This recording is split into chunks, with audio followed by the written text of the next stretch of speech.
Fala, meus amigos. Até mesmo a pedidos que houve lá no chat da estreia hoje cedo, tá? Eu resolvi trazer essas informações aqui. Eu não sou advogado, tem que deixar bem claro aqui. Sou formado na área de tecnologia de rede de computadores e eletrônica digital. Eu venho trazendo informações aqui baseado no processo da Ripple, ainda porque tem a ver com uma criptomoeda que eu estudei e estudo ela demais, né? Para quem já conhece aí o meu trabalho. E nós estamos chegando num divisor de águas aonde tá faltando pouco, né? Nós já passamos da metade do caminho que nós tínhamos que seguir, eu acho que até mais da metade. E vocês vão saber por que eu estou dizendo que é mais da metade. Nós já passamos aí quase 4 anos, né, num litígio que deveria ter sido em 6 meses. Foi explicado lá no início que não existe mais esse vídeo, porque o canal Esmola Cripto foi derrubado e já estava, né, com o BitCrypto. A gente tinha alterado o nome de Esmola para BitCrypto, mas ele foi derrubado sumariamente por algum motivo que não foi explicado para mim. E não tenho mais os vídeos, né, onde eu explicava para vocês diretamente com informações do tribunal de que um tribunal distrital ele não tem um prazo, mas eles geralmente terminam um processo no distrital, tá? Seja ele sul, norte, qualquer um deles, 6 meses. E quando ultrapassa 6 meses, os juízes principal, eles ficam com vergonha dos outros tribunais por conta que cada um tem ali tipo uma concorrência, né? Uma competição, quem termina antes, né, de resolver um caso.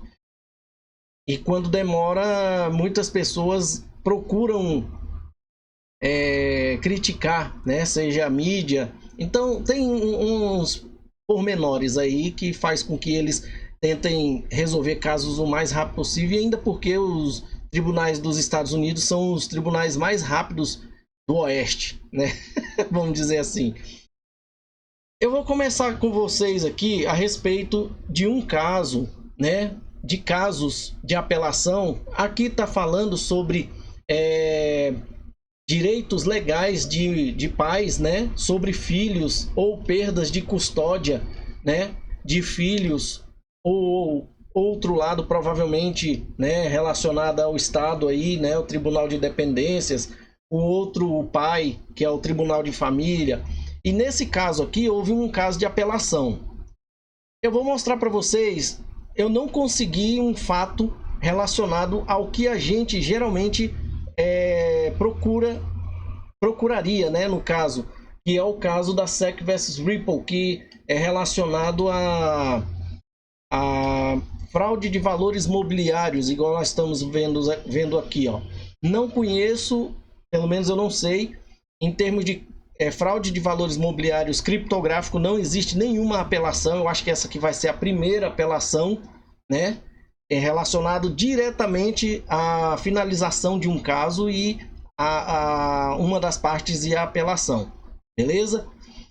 Bom, vamos voltar aqui e é onde diz assim: em primeiro lugar, sempre que você ouvir alguém dizer que quer apelar, muito provavelmente o juiz ouviu argumentos, viu evidências de ambos os lados, mas decidiu os fatos contestados em favor de outro lado, que é o caso da SEC, que a juíza, muitas das coisas que nós vamos ver aqui é pertinente a qualquer caso, tá, gente? Porque é o segundo circuito que eu vou estar falando. Sempre que você ouvir alguém dizer, né, a SEC, a juíza, né, ouviu os argumentos da SEC, das partes, né, inclusive, viu as evidências que a SEC apontou das partes, inclusive, né, no caso ambos os lados, mas decidiu os fatos contestados da SEC em favor da Ripple, né? Pois é. Aí eu não vou entrar nesse caso de custódia de criança aqui não, porque não tem nada a ver com a gente. você deve provar que o juiz cometeu, a juíza Torres, né, cometeu um erro ilegal que lhe causou danos e o juiz não vai responder a você, tá? Você deve provar isso lá no segundo circuito e a juíza não vai responder a você, oh, você está me questionando? Não, ela não vai, ela não pode. Você, como apelante, precisará, no caso a SEC, provar que houve o erro cometido a outros juízes lá da segunda instância, baseado no que a juíza Torres cometeu, né? Para ele, o erro que ela cometeu. E o respondente, o seu ex, no caso aqui, o pai da criança, né? No caso que nós estamos vendo aqui, ou o estado da Califórnia, provavelmente dirá que você está errado. Ou seja, a Ripple dirá que você está errado, que é a outra parte. Se você argumentar que a juíza Torres cometeu um erro, eu estou colocando em outros papéis, tá, gente? Que a juíza Torres cometeu um erro ao permitir evidências de boatos, incluindo boatos duplos ou triplos, o outro lado mentiu. O juiz não permitiu suas testemunhas, os advogados se comportaram mal, o juiz foi tendencioso contra você, você tem novas evidências, as evidências eram substanciais e etc. Olha só, novas evidências, vocês vão ver que não adianta nada. E quanto aos advogados se comportarem mal, não se fala nada disso. Ou seja, os advogados da SEC se comportaram mal, todo mundo sabe disso. O juiz foi tendencioso? Eu acho que não. A juíza Torres foi imparcial, né?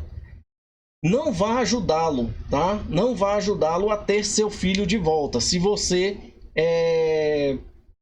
argumentar que o juiz cometeu o erro ao permitir esse tipo de coisa aí. Ou seja, com certeza a SEC não vai argumentar ao juiz que a juíza cometeu um erro porque a pessoa que calculou, né, aqueles valores de 125 milhões ali que a juíza optou, né, por escolher, não sei como que ela escolheu aquele valor para satisfazer as duas partes, né, e acabou não satisfazendo uma das partes e a parte principal, né, e ela queria 2 bilhões. Então, pelo que nós vimos aqui no documento, eles estão atrás, né, do que foi decidido no dia 7. E no dia 7 aqui foi a questão do valor que a juíza escolheu. Provavelmente a SEC está esperando que o segundo circuito aumente esse valor para eles, né? Se aumentar, beleza. Vamos continuar aqui, ó. Aqui, ó. Não vai ajudá-lo a ter seu filho de volta, no caso, não vai ajudar a aumentar o valor do que a SEC está querendo, né? Se ela disser que a juíza, né, o outro lado, a Ripple mentiu, a juíza não permitiu suas testemunhas, os advogados se comportaram mal, coisa assim. Então não vai adiantar argumentar esse tipo de coisa, né? O juiz ouviu e viu os dois lados da história e o padrão de evidências é muito baixo e muito vago. Tem esses detalhezinhos que vai ser visto lá no segundo circuito. De novo, olha só, quando vai para o segundo circuito, tem muita gente que vai falar isso. De novo, né? Esse tipo de padrão de revisão significa que o Tribunal de Apelação analisará seu caso desde o início. Existem dois padrões. Um deles é esse, de novo, né? Vamos supor que o segundo circuito lá pegue o processo da SEC versus Ripple e debue, né? Debue ele desde o início, né? Geralmente ele se limita a analisar questões envolvendo questões de direito, então aponte essas questões. Aqui já está falando Código de Família, né? Então sempre peça ao Tribunal de Apelação para analisar o seu caso de novo. Possivelmente a SEC pode pedir para que ela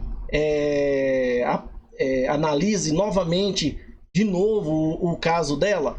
Poderia, mas como ele está citando aqui, provavelmente o que ele disser aqui não quer dizer que ele vá cumprir com a palavra dele aqui. Ele está dizendo que está correndo atrás aqui do que foi decidido no dia 7, né? No dia 7 de agosto. O que ele está dizendo aqui, ó, no dia 4, é que tudo que ele vai pedir lá é a execução da parte monetária do julgamento final registrado no dia 7 de agosto. Mas ele pode pedir uma revisão completa, né? É direito dele. O Tribunal de Apelação não analisa novas evidências. Em vez disso, ele apenas analisa as evidências que a juíza permitiu no registro, né? E então aplica a lei aos fatos que o juiz já decidiu. Se ele pedir a revisão completa no padrão de revisão, ele vai fazer a revisão e vai emitir o parecer deles. É aí que entra questões, como eu vi aqui nos comentários dos vídeos, pessoas falando, tomara que o juiz lá reduza para menos de 10 milhões o valor do pagamento, para eles aprenderem, né? Ou pode ser que eles aumente, né? Não para os 2 bilhões, mas aumente. Ou vamos dizer que o juiz fale assim, opa, esse caso está totalmente errado, vamos aumentar esse negócio que vai dar mais de 2 bilhões. Isso é um risco que a SEC correria, né? E olha isso aqui, gente. Basicamente em um SOD, tá? Olha o que é aqui, ó. Certifique-se de sempre pedir uma declaração de decisão, SOD, lá na juíza Torres, né? Do seu juiz, que também é abordada em outra entrada no blog, né? Basicamente, em um SOD, que é a declaração de decisão, o juiz deve escrever como e por que ele decidiu os fatos do caso contra você. Ou seja, por que a juíza Torres decidiu que era 125 milhões e não 2 bilhões, né? Lembre-se, o Tribunal de Apelação não considerará novas evidências. Uma apelação não é um novo julgamento. É o mesmo julgamento, só que ele vai analisar tudinho aqui e se ele tiver de posse do SOD, ele vai ver qual foi a decisão da juíza e vai falar, ela está certa ou ela está errada. Outro tipo de padrão aqui, que é o abuso de discrição. Você está pedindo ao Tribunal de Apelação para rever o seu caso e decidir que a decisão da juíza foi arbitrária ou absurda. Eu acho que ela colocou o valor que ela escolheu lá e pronto. Ou eu acho absurdo ela não aceitar, depois de todas as evidências que eu apresentei, ela não aceitou e disse que era só 125 milhões em vez de os 2 bilhões que nós calculamos. Como que ela calculou isso? Tá aqui no SOD. Como que ela calculou? Qual foi a decisão dela? A decisão dela aqui no SOD, né? Vai apresentar isso. Esse é o outro padrão. Abuso de discrição. Aí aqui fala sobre o melhor interesse da criança. Nós não vamos entrar nesse detalhe não. Gente, eu tô tentando adaptar isso aqui porque eu não achei nada referente ao caso de fraudes mobiliárias, tá? Além disso, a maioria dos juízes do Tribunal de Apelações costumavam trabalhar nos tribunais superiores da Califórnia, aqui no caso dos tribunais distritais, né, da Califórnia. Além disso, a maioria dos juízes do Tribunal de Apelação costumava, quando no Tribunal Distrital, trabalhar nos tribunais superiores, né, no exemplo aqui da Califórnia, em que o juiz está e continuará a vê-lo com muito mais frequência do que ele ou ela verá você. Ou seja, abuso de discrição. Muitas das vezes, as decisões que ocorreu com o caso da juíza Torres, o juiz de apelação vai estar vendo ela de vez em quando por ali, andando por aquelas, dando uns bordejos ali, né? E a evidência insubstancial, que fala muito sobre questões de direito da família, mas aqui eu peguei um ponto interessante. o Tribunal de Apelações geralmente usa os fatos que o juiz já decidiu no registro ou o que o juiz escreveu no SOD. Então, lembre-se de pedir um SOD em tempo hábil.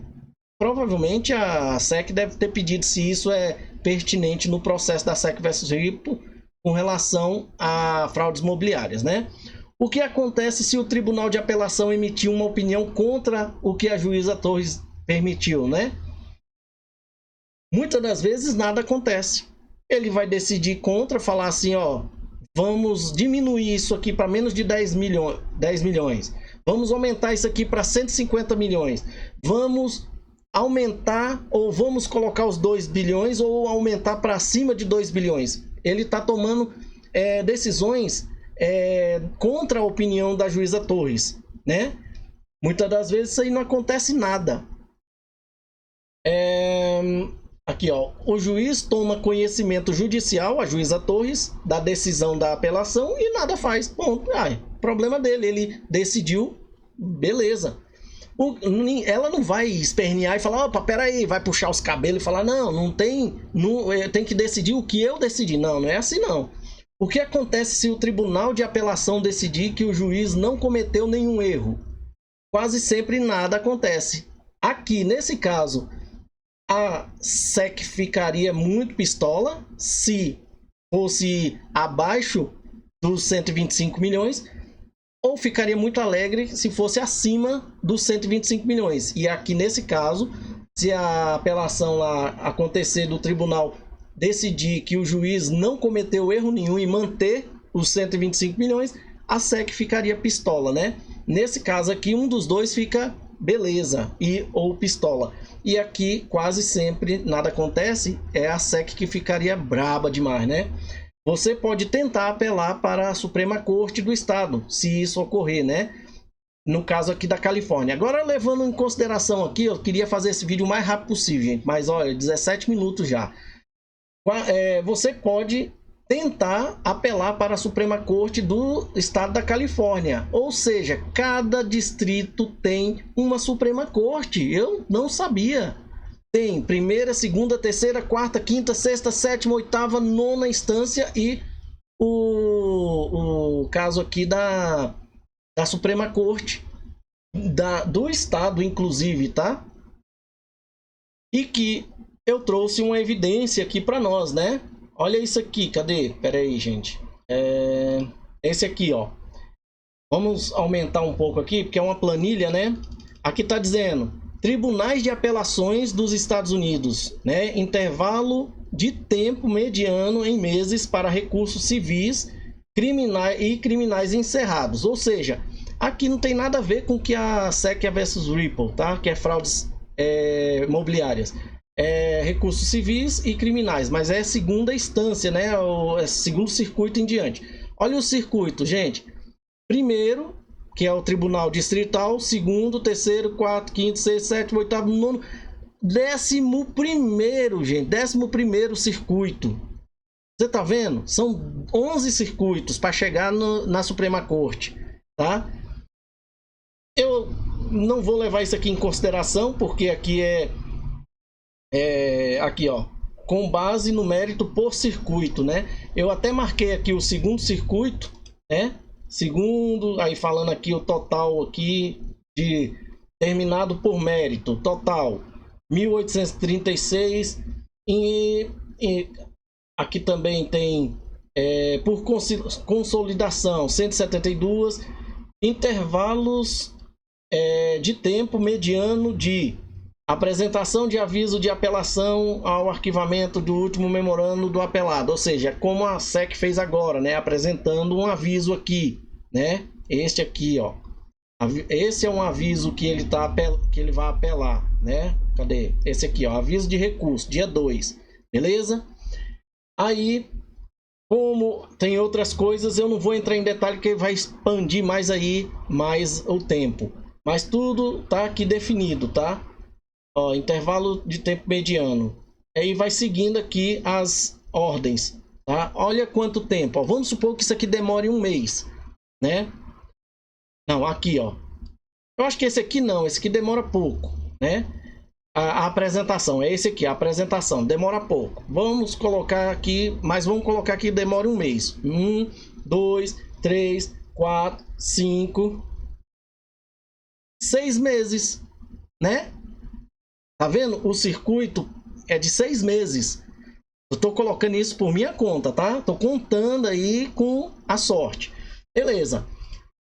Aí aqui diz aqui, ó, o Corte dos Estados da Califórnia, ou seja, a Suprema Corte dos Estados Unidos é uma e de cada estado é outra. Lembra que eu falei para vocês como, gente, como que um país tem uma lei para o país todo e várias leis para cada estado, como se cada estado se comportasse como um país, né? Aí é onde entra aquele caso, será que os Estados Unidos é um país mesmo, né?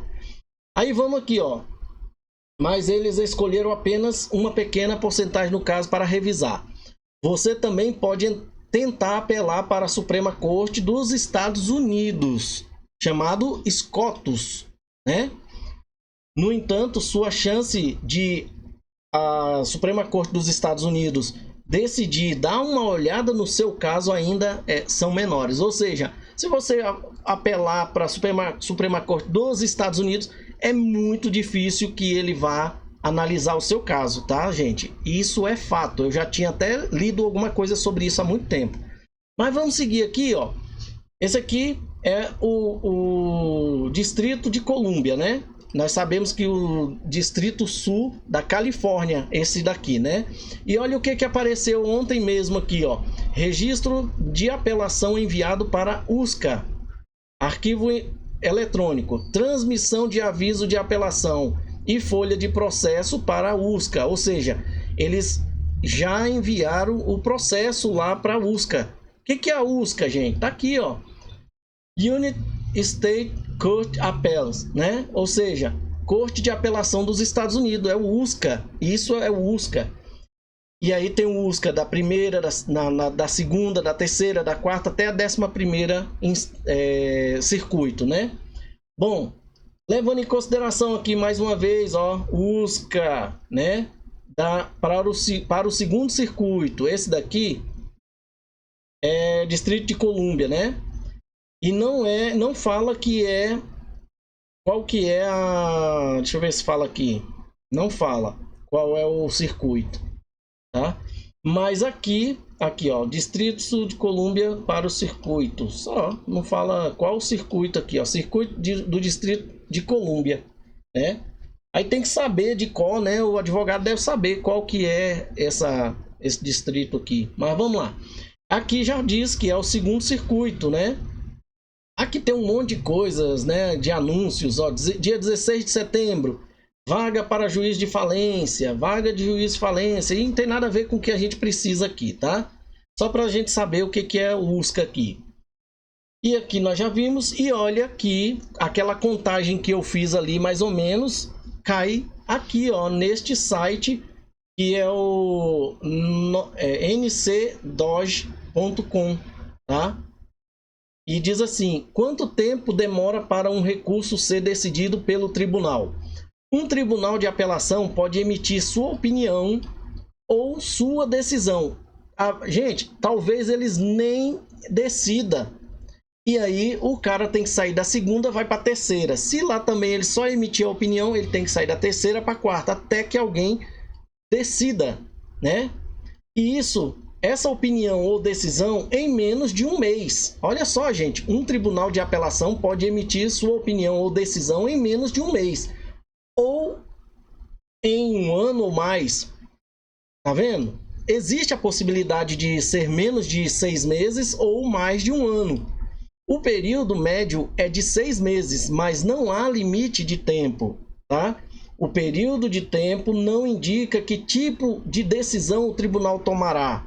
As opiniões estão disponíveis na internet no Administrative Office of the Court, onde aqui, ó, continuando, o Tribunal de Apelações emite opiniões na primeira na primeira e na terceira terça-feira de cada mês. Olha só, gente, se isso for padrão em todo o Tribunal de Apelação, o segundo circuito Não, os tribunais de apelação, em geral, só emite opiniões, ou, no caso aqui, decisão, na primeira e na terceira terça-feira de cada mês. Já a Suprema Corte emite opiniões uma vez por mês, geralmente durante a primeira ou a segunda semana do mês. Viu aí que nós aprendemos bastante aqui nesse vídeo?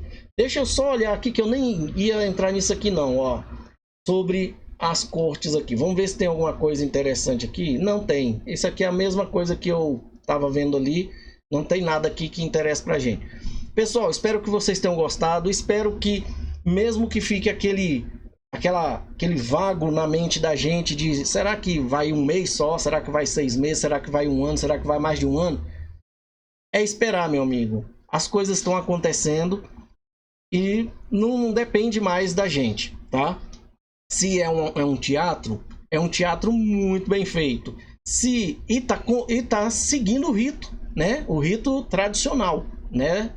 Que não seja de um teatro, mas está seguindo um rito. Pior é se não seguisse o rito, e aí a gente ia saber que realmente era um teatro e manipulado, né? Tá seguindo o rito normal, tá bom? Coloque nos comentários o que você achou. Muito obrigado, fique com Deus e até a próxima. Chegamos ao final de mais um vídeo. Agora, se você quer se sentir parte dessa família chamada BitCrypto e gostou do vídeo, considere deixar um like. Deixe também o seu comentário aqui no vídeo para a gente saber o que você achou da informação. E deixe também alguma informação que você queira aí. Participe, você faz parte do canal. Compartilhe o vídeo para que outras pessoas também tenham essa informação. Não guarde a informação só para você. Se você ainda não é inscrito no canal, considere fazer parte da família BitCrypto, se inscrevendo e aproveite e ative o sininho para você receber notificações dos próximos vídeos. Muito obrigado e até a próxima.